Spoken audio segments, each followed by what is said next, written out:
The Eleusinian Mysteries, maybe the most sacred and secretive rituals in the ancient world. Rooted in awe and revered for centuries, these rites promise to reveal profound truths about life, death, and a deeper understanding of existence beyond mortal bounds, offering initiates an intimate glimpse into the mysteries of the soul's journey and the continuity of life itself. For Cicero, the renowned Roman philosopher, statesman, and orator, the mysteries provided not only religious enlightenment, but also a foundation for personal and spiritual growth, instilling a sense of peace regarding death. But when did it all begin? Ancient sources suggest that these rituals reach back into the earliest periods of Greek history, even as far back as the Minoan civilization over 3,000 years ago, placing their origins in a time so ancient that their origins predate the Greeks themselves, shrouded in the mysteries of a more ancient time. The first clear historical references appear in the 8th century BC, with archaeological evidence in Eleusis showing early temples and altars dedicated to Demeter, goddess of the harvest, and Persephone, her daughter, both central figures in the mysteries. Located near Athens, Eleusis was a sacred city whose very name means arrival, as if to signify the journey each initiate would take into the mysteries of life and death. For over 1,000 years, the Eleusinian Mysteries remained a revered institution, with initiates ranging from humble citizens to influential philosophers and powerful rulers.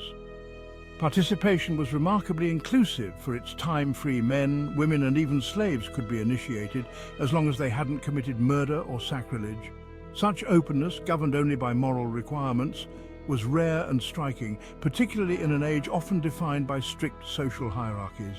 This inclusivity itself added to the mystery's appeal and power.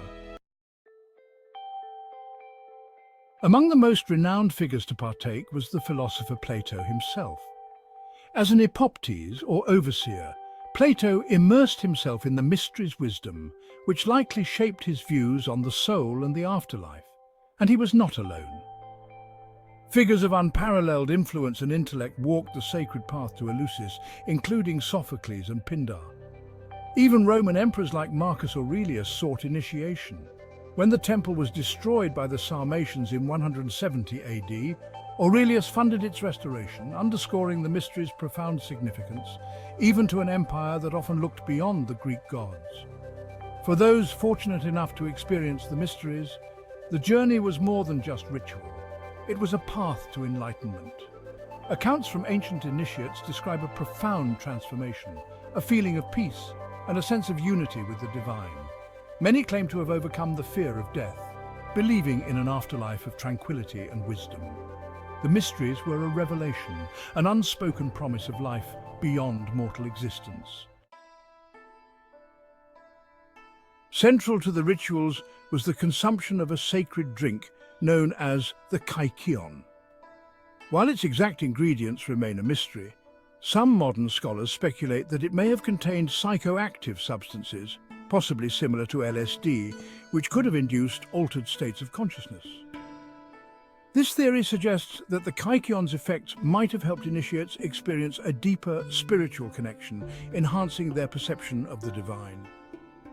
While scholars speculate, no clear evidence of its ingredients exists, leaving us to wonder if the Kykeon's power was spiritual, not merely physical.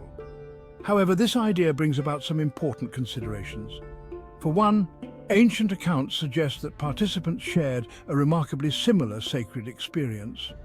And if this profound encounter was simply due to a hallucinogen, we would expect each person to have unique, individualized visions rather than a shared, transcendent understanding.